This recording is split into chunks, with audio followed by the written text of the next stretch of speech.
So మీరు NDA కూటమిలో ఉన్నారు, మళ్ళీ బయటకు వచ్చారు, ఇప్పుడు మళ్ళీ బీజేపీతో జత కట్టారు. అయితే ముస్లిమ్స్ బీజేపీకి దూరంగా ఉంటారు. ఫస్ట్ నుంచి కూడా బీజేపీ అనేది ఒక మతతత్వ పార్టీ అని ఒక ముద్ర పడింది ఆ పార్టీ మీద. ఈరోజు మళ్ళీ మీరు బీజేపీతో కలిస్తే ముస్లిమ్స్ ఓట్లు కోల్పోయే అవకాశం ఉందని అంటే మీరు అన్నారు, ఈ నియోజకవర్గంలో ఎక్కువ మైనారిటీస్ ఉన్నారని. సో ఆ ఓట్లు కోల్పోయే అవకాశం ఉందని మీరు అనుకుంటున్నారు? తెలుగుదేశం పార్టీ చంద్రబాబు నాయుడు ఎప్పుడూ మైనారిటీస్కు వ్యతిరేకం కాదు. దానికి ఉదాహరణ ఈరోజు ఏం కొత్తగా బీజేపీతో పోయేది కాదు. 99లోనే వాజ్పేయి గారు ఉండేప్పుడే బీజేపీతో వెళ్ళడం జరిగింది. ఆ రోజే అబ్దుల్ కలాం గారిని ప్రెసిడెంట్ ఆఫ్ ఇండియా చేయడానికి చంద్రబాబు నాయుడు గారు ప్రయత్నం చేశారు. ఆయన తీవ్ర ప్రయత్నంలోనే అది జరిగిందనేది జగమెరిగిన సత్యం. ఇంకొక పక్క బీజేపీతో ఎప్పుడు కలిసి ఉన్నా ఎక్కడ కానీ మత ఘర్షణలు లేవు. తెలుగుదేశం ప్రభుత్వం అధికారంలో ఉండేటప్పుడు మత ఘర్షణలు లేవు. కాంగ్రెస్ పార్టీ ప్రభుత్వంలో ఉండేటప్పుడు మత ఘర్షణలు జరిగాయి. ఇంకొక పక్క బీజేపీ ఏదైనా చేస్తుందనేటువంటి భయము మైనారిటీస్కు ఉంటే ఎక్కడ వాళ్ళ అధికారంలో ఉన్నప్పుడు ఎక్కడ మత ఘర్షణలు చేయడం కానీ ఎక్కడ అటువంటి సందర్భాలు సంఘటనలు జరిగినటువంటి దాఖలాలు కూడా లేవు. అది పార్టీ పరంగా చంద్రబాబు నాయుడు గారి పరంగా. అప్పట్లోనే 2014 నుంచి 19 మళ్ళా ఎన్డీఏలో ఉండేటప్పుడు చాలా కార్యక్రమాలు మైనారిటీస్ చేశారు. 99లోనే ఈద్గాలకు దర్గాలకు మసీదులకు డబ్బులు ఇవ్వడం ఎన్డీఏతో కలిసి ఉన్నప్పుడే. 14 నుంచి 19 దాకా సేమ్ థింగ్ కొనసాగించడం. వాళ్లకు దుల్హన్ పథకం పెళ్లి చేసుకుంటే ఇవ్వడం, రంజాన్ తోఫాలు ఇవ్వడం, పండగలను గౌరవించడం, పిల్లోళ్ళ చదువులకు స్కాలర్షిప్లు ఇవ్వడం, విదేశీ విద్య పోవాలంటే వాళ్ళు చదివించడానికి బయటకు పంపించడం, మైనారిటీ కార్పొరేషన్ ద్వారా లోన్లు ఇవ్వడం, వాళ్లకు ఎడ్యుకేషన్ పరంగా ఉపాధి పరంగా సంక్షేమం పరంగా అన్నీ కరెక్ట్గా బ్రహ్మాండంగా ఈ ప్రభుత్వం కంటే కూడా అప్పట్లోనే బ్రహ్మాండంగా జరిగాయనేది అది జగమెరిగిన సత్యం. అది పార్టీ పరంగా చంద్రబాబు నాయుడు గారి పరంగా ఈ రాష్ట్రంలో తీసుకున్నది.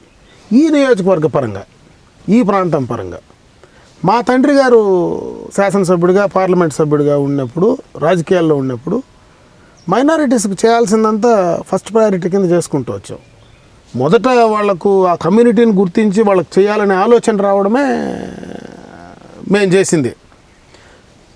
వాళ్ళకు కావాల్సినటువంటి పుంగనూరులో ఐటీఐ కావచ్చు, ఎడ్యుకేషన్ వాళ్ళకు ఉర్దూ స్కూల్స్ కావచ్చు, పక్కన పోతే కనపడతాయి ఉర్దూ స్కూల్స్ అన్నీ. మేము తెచ్చిన ఉర్దూ స్కూల్స్ హై స్కూల్స్ ఇక్కడ దాదేపల్లి ఉంది పక్కన పుంగనూరు కాన్స్టిట్యున్సీగా.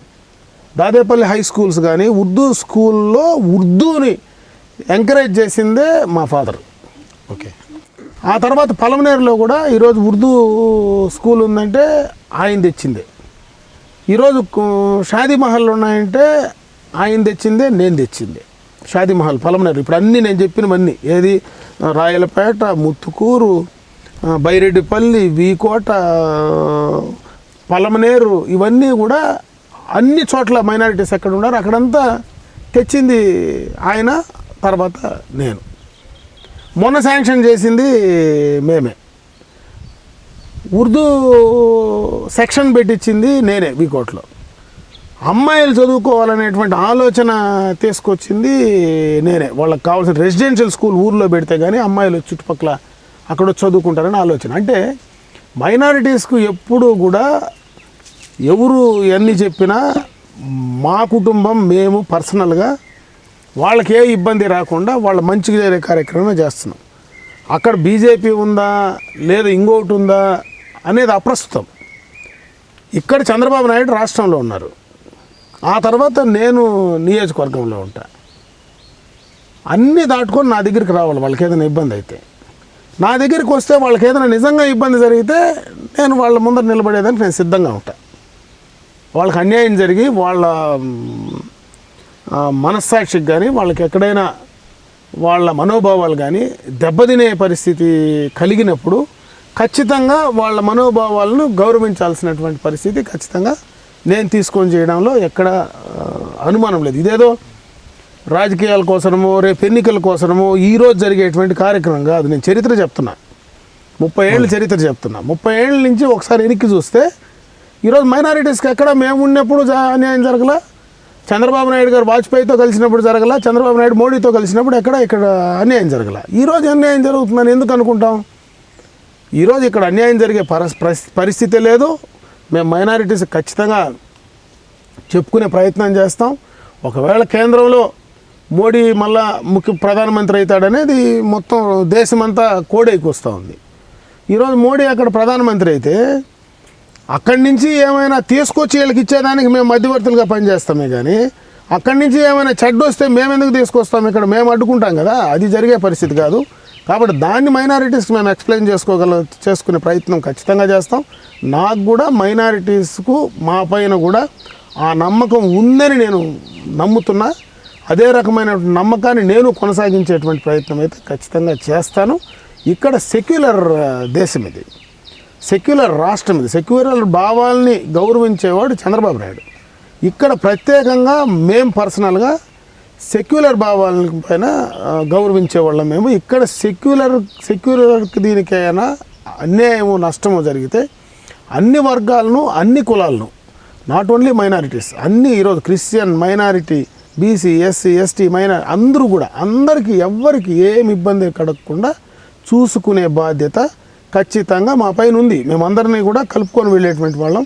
కాబట్టి ఆ రకంగా మేము ముందుకెళ్ళే ప్రయత్నం ఖచ్చితంగా చేస్తాం. వాళ్ళని మనం ఒప్పించుకుంటాను. మైనారిటీలను ఖచ్చితంగా మా పైన ఉండేటట్టుగా నేను చేసుకోగలనని నమ్ముతున్నాను.